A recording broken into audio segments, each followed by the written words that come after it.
اے نبی، اللہ تم کو اور مومنوں کو جو تمہارے پیرو ہیں کافی ہے۔ اے نبی، مسلمانوں کو جہاد کی ترغیب دو۔ اگر تم میں 20 آدمی ثابت قدم رہنے والے ہوں گے تو 200 کافروں پر غالب رہیں گے، اور اگر 100 ایسے ہوں گے تو 1000 پر غالب رہیں گے، اس لیے کہ کافر ایسے لوگ ہیں کہ کچھ بھی سمجھ نہیں رکھتے۔ اب اللہ نے تم پر سے بوجھ ہلکا کر دیا اور معلوم کر لیا کہ ابھی تم میں کسی قدر کمزوری ہے، بس اگر تم میں 100 ثابت قدم رہنے والے ہوں گے تو وہ 200 پر غالب رہیں گے، اور اگر 1000 ہوں گے تو اللہ کے حکم سے 2000 پر غالب رہیں گے، اور اللہ ثابت قدم رہنے والوں کا مددگار ہے۔ پیغمبر کو شایع نہیں کہ اس کے قبضے میں قیدی رہیں جب تک کافروں کو قتل کر کے زمین میں کثرت سے خون نہ بہا دے۔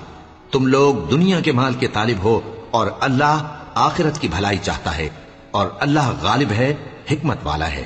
اگر اللہ کا حکم پہلے نہ ہو چکا ہوتا تو جو فدیہ تم نے لیا ہے اس کے بدلے تم پر بڑا عذاب نازل ہوتا۔